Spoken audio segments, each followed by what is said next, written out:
உண்மைக்குரிய எங்கள் ஐயா ராமதாஸ் அவர்களே, அறிஞர் பெருமக்களே, அவையோரே, உங்கள் யாவருக்கும் என்னுடைய உளங்கணிந்த நன்றி கலந்த வணக்கத்தை நான் தெரிவித்துக் கொள்கிறேன். இவ்வுரை இந்த நூலை அடிப்படையாக சுற்றி வருகிற பொழுது எழுகிற எண்ணங்களை பற்றியும் இந்த கருவி பற்றியும் விளக்குவதாக அமையும். தமிழ் சோறு போடுமா, தமிழை படித்தால் என்ன பயன் என்று எல்லாரும் வேறு திசை எடுத்து இந்த தமிழகமே அழைகிற பொழுது நாங்கள் கற்றுக்கொண்ட எங்களுக்கு கற்பிக்கப்பட்ட அடிப்படையான ஒரு உண்மையை கையில் ஏந்தி கொண்டு தமிழே படிக்காத நான், தமிழே ஒரு பட்டமாக படிக்காத நான், ஒரு பல்கலைக்கழகத்தில் தனித்தமிழுக்கு என்று ஒரு துறையை உருவாக்கவும், அதற்கு பாவாணரையெல்லாம் முதுகலை படித்து மேல்நிலையாக இருக்கிற பேராசிரியராக இருந்த அவரையெல்லாம் மிக அவமானப்படுத்தி ஒரு 5 ஆண்டு காலம் கூட தங்களால் ஒரு இடத்துல கட்டுப்பாடாக அந்த பதிவில் இருக்க முடியாதபடி அவமானப்படுத்தி அந்த தமிழகத்தில் 9 துணைவேந்தர்களுடைய கீழென்றில்லை, அதோடு அரவணைந்து ஒரு ஏறத்தாழ 25 ஆண்டுகளுக்கு மேலாக நான் ஒரு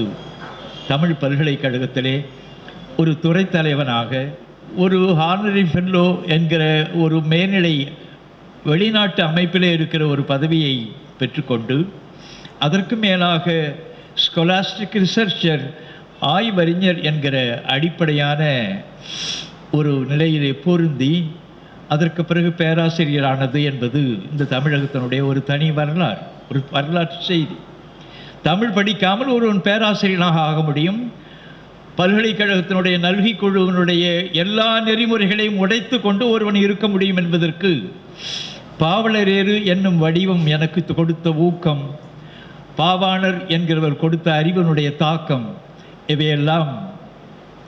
இவையெல்லாம் பொதிந்து நான் ஒரு 25 ஆண்டு காலம் முடித்த பிறகும் கூட இந்த உடம்பிலே பல்வேறு வகையான சிக்கல்கள், ஒரு பார்வை சிக்கல்கள், கேட்பு சிக்கல்கள், இதையெல்லாம் கூட தாங்கி கொண்டு இந்த 15 ஆண்டு காலம் நான் இயல்பாக உங்களைப் போல் தூங்காமல், உங்களைப் போல் சாப்பிடாமல், உங்களைப் போல் துய்க்காமல் ஒரு ஒற்றை நினைவிலேயே இருக்கிற அந்த செய்திகளுடைய வரலாறு இன்னும் ஒரு 200 ஆண்டுகளுக்கு பிறகுதான் பேசப்படும். அதுவரை யாரும் செவிசாய்க்க மாட்டார்கள், இது பொருந்த மாட்டார்கள் என்கிறதும் எனக்கு தெரியும். இதில் இந்த பல்கலைக்கழகத்திலே நான் இருந்த ஒரு அமைப்பை பற்றி தொடங்கலாம் என்று நினைக்கிறேன். நான் போனதும் நான் விருந்தினன் என்கிறதுனாலே அங்கே இருக்கிற ஃபேக்கல்டி கெஸ்ட் ஹவுஸ், அந்த அந்த அந்த புல விருந்தகத்தில் மிக மதிப்பாக ஒரு 8ஆம் எண் அறையிலே நான் உள்ளே அந்த குடில் அமைத்து கொள்ள, இருக்க, தங்க, பழக, படிக்க அதற்குரிய அனைத்து வசதிகளோடும் ஒரு பல்கலைக்கழகம் ஏற்பாடு செய்தது. அந்த 8 எண் என்கிறது என்னுடைய அடிப்படையான எண், அது மூடநம்பிக்கை சார்ந்ததில்லை. பாவாணரும் பல்கலைக்கழகத்திலே, அண்ணாமலை பல்கலைக்கழகத்திலே 8வது எண் குடியில் தான் போனார். அது உள்ளே நுழைகிற பொழுதே எனக்கு அந்த நினைவு வந்தது.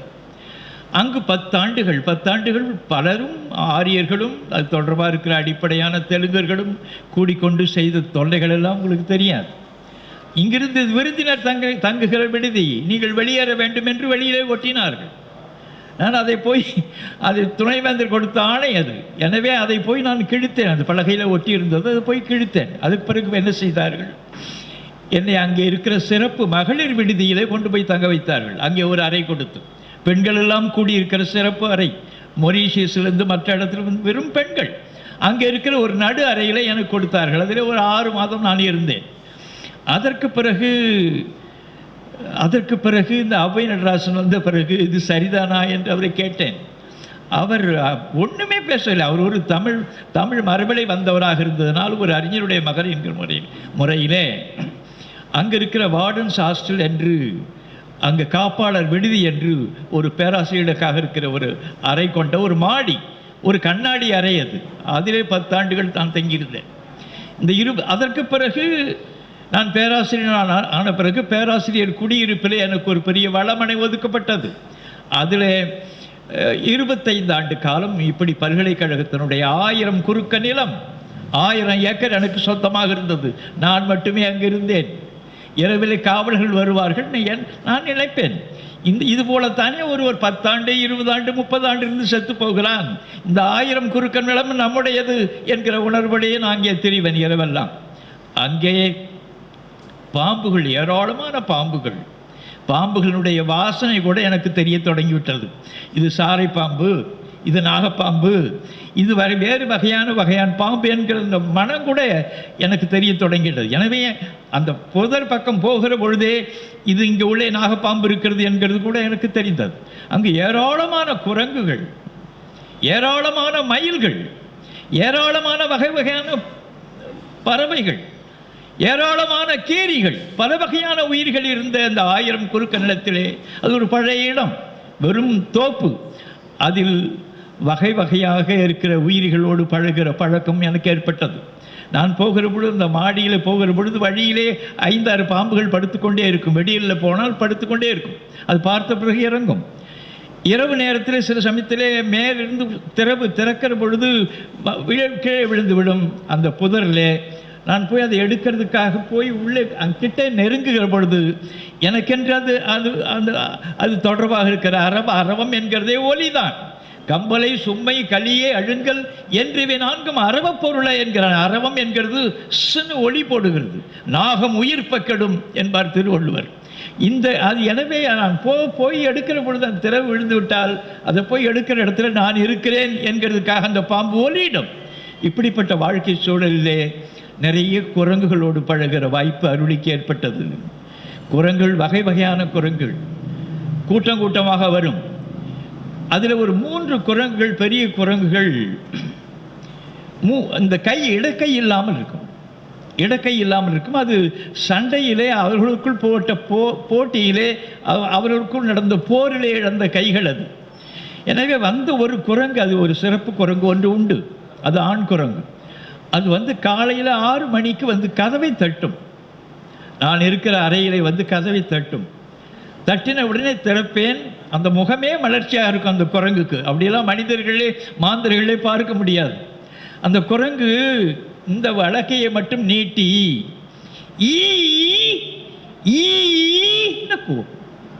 எனக்கு அப்பொழுது இது ஒரு வித்தகாந்திரவச ரெக்டஸ் என்று நிமிர்ந்த குரக்கு மனிதனாக இருக்கிற பொழுது இவன் என்ன ஒளி போட்டான் என்கிறது எனக்கு விளங்கும். ஈ என்றா தமிழை ஈ என்ற ஈனா ஈ என்ன ஈ என்ற பிரிவு என்று பொருள். இயவு இயவுள் என்கிற ஒரு சொல் அகராதி நிகண்டிலே பிள்ளையை குறிக்கிறது. பிரிவு, தாயிடமிருந்து பிரிந்த குழந்தை உயிர் என்கிற பொருளே இயவுள். ஈகு இகு என்கிற சொல் பிரின்னு பொருள். அப்பொழுதுதான் இகல் என்கிற சொல்லுக்கு நமக்கு பொருள் புரியும். இகல் என்கிறது பகை என்ற பகு என்கிற சொல்லி நின்று இகல்னு வந்ததே, பகைன்னு வந்ததே. அதுபோல் இகல் என்கிறது பகை, பிரிந்தது என்கிற பொருளில் தான் இகல் என்கிற சொல் அந்த காலத்தில் ஆளப்பட்டது. இகு என்கிற சொல் இகு, எகு, செகு, செகு என்கிற வடிவம் வெட்டு என்று பொருள். அவிசொரிந்த 1000 வேட்டலின் ஒன்றன் உயிர் செகுத்து உண்ணாமை நன்று என்று திருவள்ளுவர் சொல்வார். செகுத்தல் என்பது வெட்டுதல்.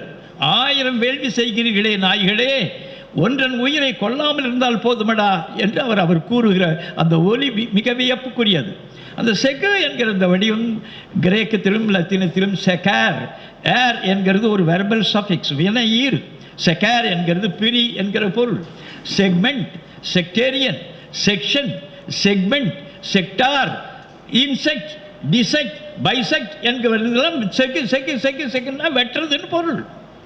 இதை நான் 40 ஆண்டுகளுக்கு முந்தி தொடங்குகிற பகுதி ஒரு பொருளை மிக பல ஆய்வாளர்கள் தங்களுடைய செய்தி போல் சொல்ல தொடங்கிவிட்டார்கள். பாவாணரை அடுத்த படிநிலை இது. நான் ஒரு நிகழ்ச்சியில் கூட சொன்னேன், நான் 30 ஆண்டுகளுக்கு முந்தி பாவாணரை ஐ சர்பாஸ்டு, நான் அவரை வெற்றி கொண்டு மேலே 30 ஆண்டுகளுக்கு மேலே போய்விட்டேன் என்றே பலரிடம் நான் கருத்து சொல்லியிருக்கேன் அறிவுலகத்திலே. சரி, இந்த இகு என்கிற அந்த வடிவம் ஈ என்ற அந்த குரங்கு போட்ட ஒளி என்ன என்றால், உன்னிடம் இருக்கிறதை பிரித்து கொடு என்கிறதுக்காக இருக்கிற கை நீட்டல். அது ஈவு ஈகு ஈவு ஈகை என்பது கொடுத்தல்னு பொருள். ஈதல் கொடுத்தல்னு பொருள். கம்பலை இந்த இது தொடர்பாக இருக்கிற தொல்காப்பியத்திலே அந்த ஈ என் கிளவி இழிந்தோன் கூற்றே, தா என் கிளவி ஒப்போன் கூற்றே, கொடு என் கிளவி உயர்ந்தோன் கூற்றே என்று இரவின் கிளவி ஆகிடன் உடைய என்று ஒரு கேட்கறதுக்காக இருக்கிற சொற்கள் என்று சொல்லுவான். தா என்கிறது தா என்ன அப்பா, அவன்தான் தந்தவன். தா தா என்ற அப்பாவுக்கு அப்பா. ஈ என்ற கொடு, பிரித்து கொடு. இந்த ஈன் ஈனு ஈன்று ஈன்றல் ஈன்ற பொழுதின் பெரிதுபக்கும் தன் மகனை சான்றோன் என கேட்ட தாய். ஈன்றாள் பசி காண்பானாயினும் செய்யிருக்க சான்றோர் பழிக்கும் வினை. இதெல்லாம் வேறு எந்த அறநூலிலும் பார்க்க முடியாது. உன்னுடைய தாய், உன்னை பெற்றெடுத்த தாய், அந்த ஈன்றாள் இருக்கிறாளே, அவள் பசியால் அப்பா தாங்க முடியலப்பா எனக்கு பசிக்குதுன்னு கத்தனா கூட அவள் செத்து போகட்டும் அப்படின்றார் திருவள்ளுவர். ஈன்றாள் பசி காண்பானாயினும் செய்யற்க சான்றோர் பழிக்கும் வினை. இப்படி ஒரு அறம் உலக அளவிலே அறம் என்கிற நிலையிலே பேசவே முடியாது. அவ்வளவு அழகாக அவர் சொல்லிவிட்டு போயிருக்கிறார். அதில் ஒரு இடத்துல ஈன்ற பொழுதின் பெரிதுபக்கும் தன் மகனை சான்றோன் என கேட்ட தாய் ஒரு குரல் வருகிறது. ஈன்ற பொழுது என்கிறது எல்லாரும் 600 பேர் உரை எழுதியிருக்கிறார்கள். எல்லாரும் குழம்பி போய் எழுதியிருக்கிறார்கள். அதில் பரிமேலழகன் ஒரு நுட்பமான பொருளை சொல்கிறான். அது அவனுடைய கருத்து இல்லை. அவன் ஒரு பெருந்திருடன். அவன் அதை உருவாக்கி இல்லை என்றால் இன்றைக்கு நமக்கு திருக்குறள் கிடைத்திருக்காது. அவன் ஆரிய சார்பாக அனைத்தையும் தழுவியதாக அத்தனை அடிப்படைகளையும் அவன் கை வைத்து அதை உருவாக்கினதுனால தான் அது நமக்கு பரிமேலழகன் எழுதினதுனால்தான் நமக்கு கிடைத்தது. அவனை மிக சூழ்ச்சியாக ஈன்ற பொழுது என்கிறதுக்கு ஒரு பொருள் சொல்கிறான். அந்த பொழுது அது எங்கிருந்து எடுத்திருக்கிறான்? அவன் 11ஆம் நூற்றாண்டு, 12ஆம் நூற்றாண்டு, 13ஆம் நூற்றாண்டுக்கு பின்னால் வந்த அவன் அந்த ஈன்ற பொழுது என்கிறதுக்கு சொல்லுகிற நேரம் எந்த பொழுது? ஈன்ற பொழுது, தாய் ஈன்ற பொழுது, தாய் ஈன்ற அந்த செய்திலாம் மிக பெருசு. தாய் ஒரு குழந்தையை ஈணுவது என்கிறது பற்றி கற்பனையே பண்ண முடியாது. ஈன்ற பொழுதில் பெரிதுபக்கும். பெரிது என்ற என்ன என்றால், தந்தைக்கு ஒரு மகிழ்ச்சி இருக்கும் பிள்ளை பிறந்தால், மன மகிழ்ச்சியோடு சரி.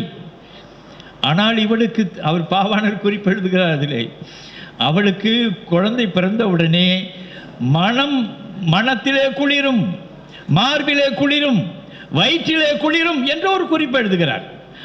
அதனால் தான் அவர் பெரிதுவக்கும் என்று போடுகிறார். அப்பனுக்கும் மகிழ்ச்சி இருக்கும், ஆனால் தாய்க்கு ஏன் மகிழ்ச்சி இருக்கும்னா, இது அதனுடைய அந்த செய்தியை கேட்ட உடனே ஈன்ற பொழுதை விட அவள் மகிழ்ச்சி அடைவாள், பெரிதாக ஒப்பாள். இந்த செய்தியை நன்னூலில் நாலடியாரில் சொல்லுகிற பொழுது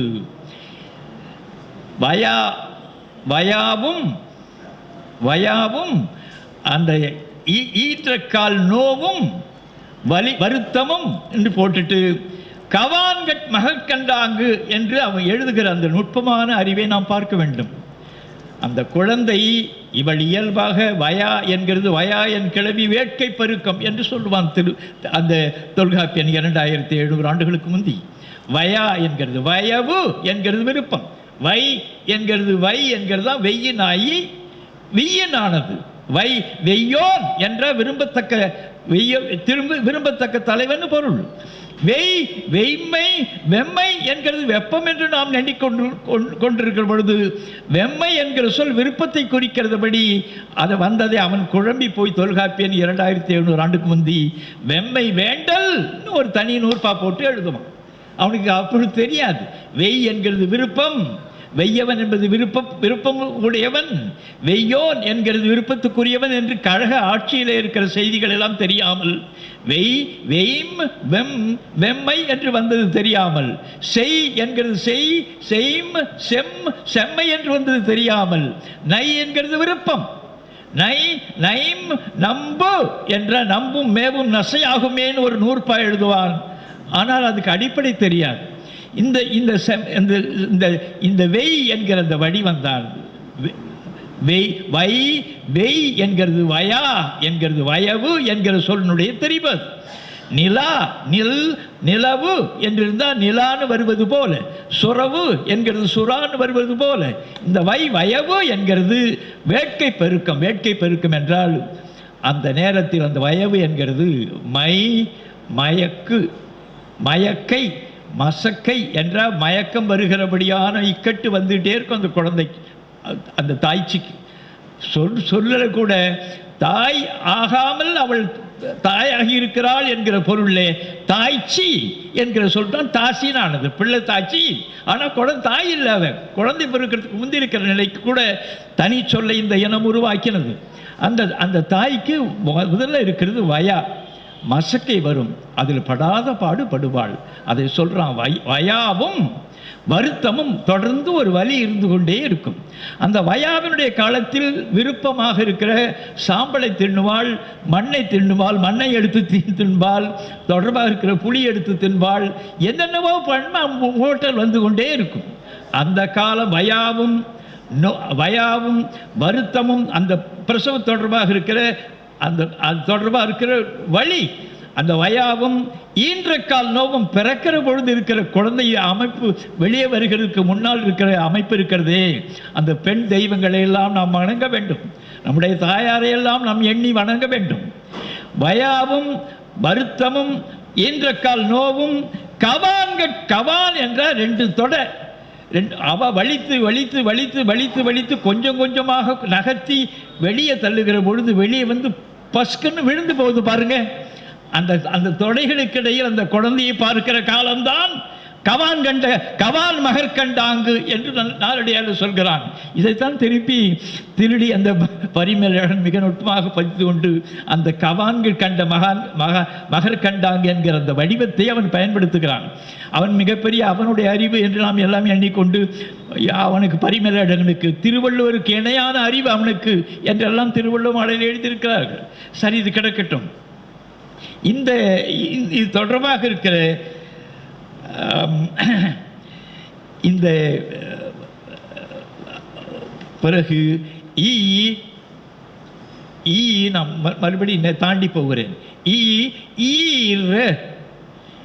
என்கிறது பிரிவு என்கிறது, ஈறு என்கிறது ஈறுதல் என்பது அறுத்தல்னு பொருள். ஈறு என்ற பிரின்னு பொருள். இரி என்ற இரிதல் என்பது பிரிதல். பிரிந்தோடுதலுக்காக ஒரு 40 இடங்களில் சங்க இலக்கியங்களில் வருகிறது, கலை இலக்கியங்களில் இரிதல் என்கிறது. அது அங்கே லத்தீனத்திலும் கிரேக்கத்திலும் போகிற பொழுது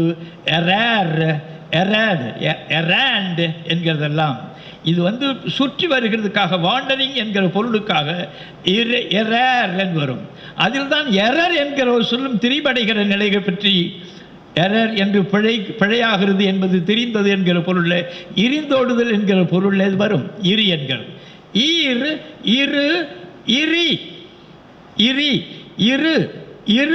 இருத்தல், இற்று விழுதல், அறுத்தல் என்கிற அந்த பொருளில் இருக்கிற சொற்கள் எல்லாம் இதில் தான் தோன்றினது. ஈர் என்கிறது இந்த வடிவத்துக்கு பிறகு ஈயு தா என்கிற பொருள் ஈஞு பிறகு ஈனுதல் என்கிறது. இந்த மெட்டர்னிட்டி ஹாஸ்பிட்டல் என்கிறதை நம்முடைய புதுச்சேரியில் சொல்லுகிற பொழுது பிரசவ ஆஸ்பத்திரி என்று சொல்லுவார்கள். பிரசவம் என்கிறது ஒரு அருவருப்பான சொல். அது என்ன, குழந்தை ஒரு மங்களமாக ஒரு குழந்தை பிறக்கிறது, அந்த குழந்தையை போய் அந்த சபம் விபம் என்கிற சொல்லோடு சேர்ப்பது என்று நான் சிறு பிள்ளைகளை நான் எண்ணி பார்த்திருக்கிறேன். பிரசவ ஆஸ்பத்திரி கூட இல்லை. புதுச்சேரியில் சொல்லும்போது ஹோப்பித்தால் சொல்லுவாங்க. ஹோப்பித்தால் அது ஹாஸ்பிட்டல் என்கிறத இங்கே பிரெஞ்சு முறையில் ஹோப்பித்தால்னு சொல்லுகிறது. இதற்கு தமிழ் ஆக்க முயற்சி நடக்கிற பொழுது மகப்பேறு மருத்துவ மனை என்று 4 சொற்களை போட்டிருந்தார்கள். நாங்களும் எங்களுடைய நண்பர்களும் சேர்ந்து கொண்டு ஈனில் என்று ஒரு சொல், ஈனுகிற இல்லம் என்கிற பொருளில் இருக்கிற சங்க இலக்கிய சொல்லை ஈனில் என்று மகப்பேறு மருத்துவமனையை தூக்கிவிட்டு ஈனில் என்கிற சொல்லை நாங்கள் பயன்படுத்த தொடங்கினோம். இது மேட்டர்னிட்டி ஹாஸ்பிட்டல் என்கிறது. இந்த ஈனு என்கிற இந்த சொல்களுக்கு ஈற்று துன்பம் என்பார். ஈன்று என்கிறது ஈற்று துன்பம். நீங்கள் கேள்விப்பட்டிருக்கிறீர்களா? ஊர்ப்புறங்களில் இன்னும் சேரிகளில் உண்டு. ஈற்று கயிறு என்று சொல்வார்கள். அது ஈத்து கயிறுன்னு சொல்லுவாங்க. குழந்தை பிறக்கிற பொழுது அவள் துடிப்பாளே அந்த தாய்ச்சி, அந்த துடிக்கிற பொழுது அவள் பிடித்து கொண்டு அதை பற்றி கொண்டு பிறப்பதற்காக துணையாக அந்த கூடத்திலே மேலே இருக்கிற பகுதியிலிருந்து அந்த கயிறை நாட்டி விடுவார்கள். அவள் பிடித்து கொண்டு அவள் அது தொடர்பாக குழந்தையை பெறுவதற்காக முயற்சி செய்வார்கள். அதுக்கு ஈற்றுளை என்று பிரசவ வேதனைன்னு சொல்லுகிறோமே, அதுக்கு ஈற்றுளைன்னு பேர். அந்த ஈற்று ஊயா என்றெல்லாம் பேர் அது. இந்த நிலையிலே அந்த ஈனுதல் தொடர்பாக இருக்கிற அந்த வடிவத்தை நாம் இதில் எண்ணிக்கொண்டே வந்து ஈனம் என்று ஒரு சொல் இருக்கிறது. ஹீன என்கிற சமஸ்கிருத சொல் வேறு. ஈன பெற்றது அந்த காலத்தில் 16 பிள்ளை 17 பிள்ளை பெறுகிறது என்கிறது ஒரு எளிதான செய்தி. நமக்கு இன்றைக்கு 2லிருந்து இன்னும் 1ஆக ஆக்கி விடுவது என்கிறது போய்கொண்டிருக்கிறோம். இந்த ஈனுதல் என்கிறது இப்போ அம்பேத்கர் 14வது குழந்தை 14வது குழந்தை அது தொடர்பாக இருக்கிற இந்த அபய நடராசன் ஒரு கூட்டத்தில் நான் பேசும்பொழுது அம்பேத்கரை பற்றி பேசிக்கொண்டிருக்கிறேன். அது 10வது குழந்தை என்று ஒன்றை பற்றி ஒரு செய்தியை சொல்லி கொண்டிருந்தேன். நானும் 10ஆம் பௌர்தாயா அப்படின்னு அந்த துணைவேந்தர் சொன்னார். அது தமிழ் படிக்கிறவர்களுக்கு நிறைய குழந்தைகள் இருக்கும். அவர் அப்படித்தான் அவ்வைத்துறை சமயம் 10 பிள்ளைகளை பெற்றிருக்கிறார். 10வதாக அபய நடராசன் பிறந்தார். அதான் ஒரு நிகழ்ச்சியிலே நான் கேட்டு மிக வியப்படைந்தேன். சரி, இதில் அந்த ஈற்று என்கிற அந்த வடிவத்திற்கு பிறகு ஈத்துன்னு சொல்லுவார்கள். இது இன்னொன்று அந்த ஈனை பற்றி சொல்ல விரும்புகிறேன். அருளின் அன்பின் குழவி, அருள் என்னும் அன்பின் குழவி பொருள் என்னும் செல்வச் செவிலியால் உண்டுன்னு ஒரு குறள் வருகிறது. அருள் என்கிற சொல் மிக வியப்புக்குரிய சொல். அரு என்கிறது வியப்புக்குரியது, நுண்ணியது என்கிற பொருள். எனவே தான் அரியே ஐமை என்று ஒரு நூற்பாவலை தொல்காப்பியன் சொல்வான். நுண்மையை குறிக்கிறதுக்கான சொல் அது அரி என்பது. அதில் தான் அரிசி வந்தது. அரியே ஐமை. இந்த அரு என்கிற வடிவத்தின் என்றுதான் அருள் என்கிற ஒரு சொல் தோன்றினது. இந்த அருள் வர வேண்டுமானால் அந்த அருள் யார் தெரியுமா? அது அன்பு ஈன்ற குழவி என்று, அன்பு ஈன்று போட்ட குழந்தை அந்த அருள் என்று அவர் திருவள்ளுவர் சொல்வார். அது இருந்தாலும் கூட அருள் உணர்ச்சி வேண்டும் என்றால் உனக்கு கையிலே பொருள் வேண்டும். நீ வாரி வழங்குவதற்காக பொருள் வேண்டும். உன்னுடைய செயற்பாடுகளை செய்வதற்கு பொருள் வேண்டும் என்று சொல்வார். அருள் என்னும் அன்பின் குழவி பொருள் என்னும் செல்வச் செவிலியால் உண்டு என்று மிக அருமையான ஒரு பாவலர் பெருஞ்சித்திரனார் அன்பென புகழ்கோ அருள் என மகிழ்கோ என்று ஒரு பாட்டு நூறாசிரியத்தில் வரும். அந்த பாட்டு வருகிற பொழுது அன்பு என்கிறது தன்னலம் கேடுறாதவாறு பிற நலம் பேண காட்டுகிற மன நெகிழ்ச்சி என்று எழுதுவார். அருள் என்கிறது தன்னலம் கேடுறினும் பிற நலம் பேண காட்டுகிற மன நெகிழ்ச்சி என்று நுட்பமாக உரை வரைவார். இந்த அன்பு அருளை ஈனுகிற அந்த குழவி என்று அது ஓமைப்படுத்துகிற செய்தியெல்லாம் இருக்கும். இந்த ஈன என்கிற அந்த வடிவம்தான் ஜீனானது. GENO கிரேக்கத்தில் எப்பொழுதுமே அந்த எஸ் சேர்க்கிறது இந்த அந்த கிரேக்கத்தினுடைய அடிப்படையான மொழி மரபு. நம்ம சொல்ல எடுத்துக்கொண்டு சிந்து என்ற சிந்துன்னு எழுதுவோம். தொண்டீஸ்ன்னு தான் இருக்கும். அந்த ஈஸ் என்கிறது அவர்களுக்கு உரியது. இங்கே லூட்டு சொல்கிறானே தெலுங்கன், அதுபோல் அது தொடர்பாக இருக்கிற இஸ்ஸு வரும். அது ஜெனோஸ் என்கிறது இது தொடர்பாக ஈனுதல் என்கிறதுக்கான பொருள். நான் இப்போ படிப்படியாக வருகிறேன், கொஞ்சம் கவனம் செலுத்தி பார்க்க வேண்டும் நீங்கள். ஜீன் என்கிறது இப்போ ஆக்சிஜன், நைட்ரஜன் என்று வருகிறதுக்கெல்லாம் எல்லாவற்றுக்கும் மூலம் இதுதான். ஹெட்ரோஜீனஸ் என்பது பல வகைப்பட்டது என்கிற செய்தி. ஹெட்ரோஜீனஸ், ஹோமோஜீனியஸ், என்கிறது சேர்க்கை, என்கிறது ஆனது, என்றானது சேர்க்கையின் பொருள். புளி பழம் இரண்டையும் சேர்க்கிறதுக்கான அடிப்படை சொல் என்கிறது. புளியம்பழம், புளியந்தோடு, புளியங்கிளை, இந்த என்கிறது இது என்கிறது ஒரு திரிபு. இந்த என்கிறது சேர்க்கை என்கிற பொருள் தான். அங்க ஹோமோ என்ற சேம்னு பொருள். அதுவே என்கிறதுக்காக இருக்கிற கிரேக்க சொல், லத்தீன சொல் எல்லாம் ஹோமோஜீனியஸ், ஒரு வகையாக பிறந்த ஒரே படித்தான என்கிற பொருளே போகும். சரி, இந்த ஜீனோஸ் என்கிறது ஜென்னு நின்று ஜெண்டர் வருகிறது. இந்த பால் வேறுபாடுகளுக்காக ஆண்பால் பெண்பால் பால் இல்லாதிருக்கிற அது தொடர்பாக இருக்கிற எல்லா செய்திகளையும் குறிக்கிறதுக்காக இருக்கிற இலக்கண வகைமைக்கு இந்த ஜெண்டர் என்று வருகிறது. சரி, இதை ஜென்ஸ் என்கிறது எல்லாவற்றுக்கும் சேர்க்கிறதுக்காக இருக்கிற ஜெனார்க்னு ஒரு சொல். நீங்கள் தமிழ் போய் எப்படி உலகத்துக்கு கொடை கொடுத்திருக்கிறது என்கிறது எண்ணி பார்க்க வேண்டும். ஈனுதல் என்கிறது ஜெனனானதும் அரசன் என்கிற சொல் ஆர்ச் என்றாகும். ஆர்ச் பிஷப்னா ஒன்றும் இல்லை, அந்த புடுங்கி அரசன் என்கிற பொருளில் அவன் குறிப்பிடப்படுகிறான். ஜெனார்ச் என்கிறது தலைவன், இனத்தலைவன் என்று பொருள் அதற்கு. அது பிறகு ஈன பெற்ற பொது என்கிற பொருளில் ஈனம் என்கிறது தான் இனம் என்றானது. ஈனப்பெற்ற தொகுதி என்று பொருள்.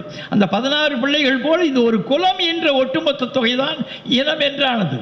இதில் ஈன என்கிறது பொது என்கிற பொருளுக்கு வரும்பொழுது ஜெனரல், ஜெனராலிட்டி, ஜெனரலைசேஷன் என்றால் பொதுப்பித்தல் என்று போகும். ஜீன் என்கிறது வடிவத்திலிருந்து ஜெனரேஷன். இப்போது வங்காள மொழி என்று நாம் எண்ணிக்கொண்டிருக்கிறோமே, ஜனகண மன அதிநாயக ஜெயகேன்னா ஏதோ வங்காள மொழி என்று எண்ணிக்கொண்டு, ஜன என்ற நமக்கு புரியும், கணம் என்ற கூட்டம்னா புரியும், மனம் என்ற நமக்கு புரியும்.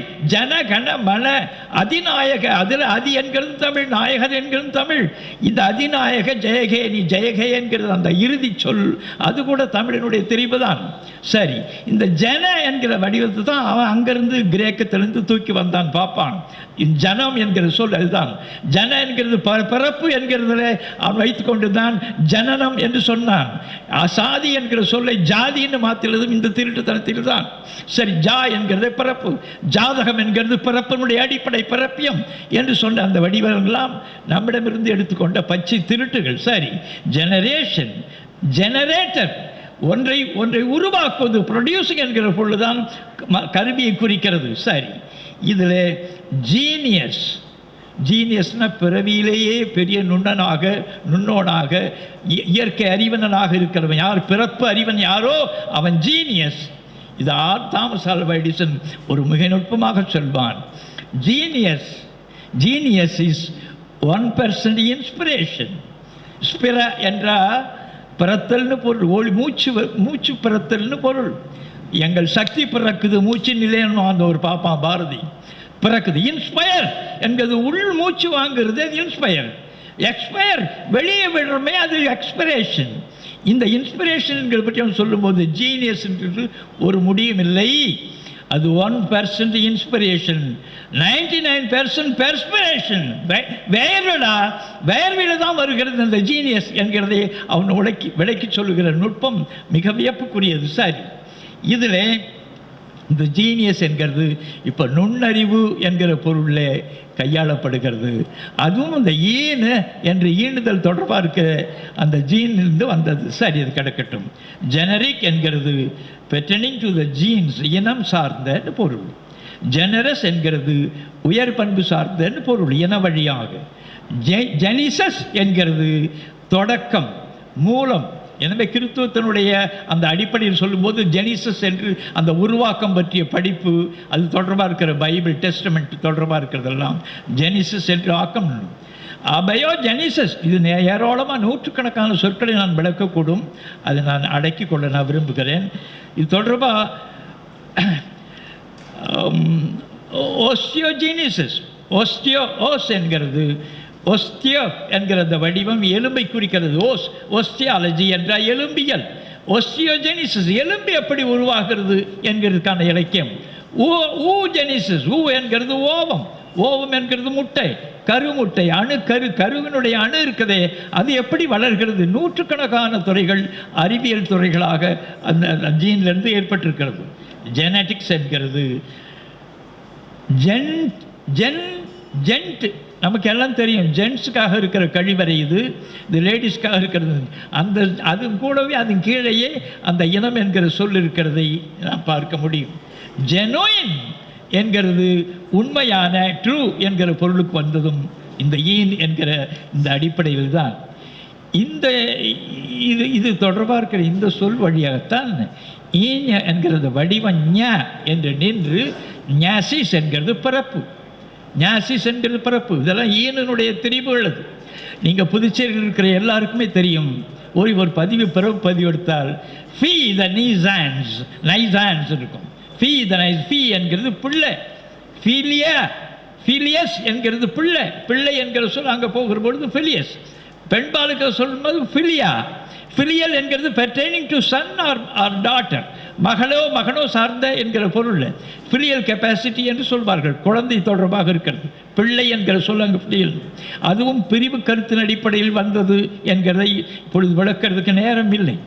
இந்த இந்த இந்த சொல் இந்த ஈனுதல் என்கிற அந்த வடிவத்தில் என்று வந்தது.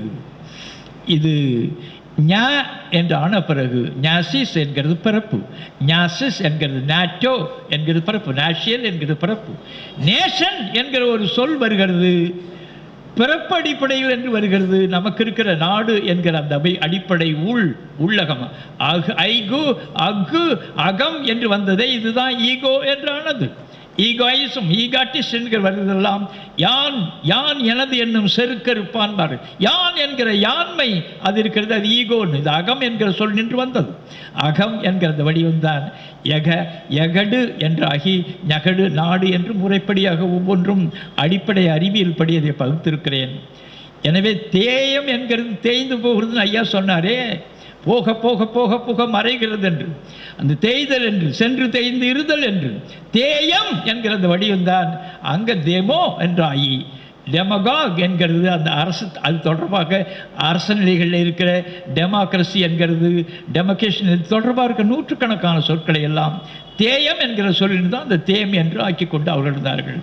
தேசம் என்கிறது அதைத்தான் குறிப்பிட்டு தமிழ்நாடு தான் எங்களுக்குரிய நாடு, எங்களுக்கு இந்தியா ஒரு தேசம், எங்களுக்கு ஒரு அது மொழிபெயர் தேயம் என்கிறார்களே அது பற்றிய அடிப்படையான பல நுண்ணிய செய்திகளை இதனுள் நீண்ட நெடுங்காலமாக எண்ணினதை எல்லாம் இதில் முறைப்படியாக பகுத்து வைத்திருக்கிறோம், இதை உருவாக்கி இருக்கிறோம்.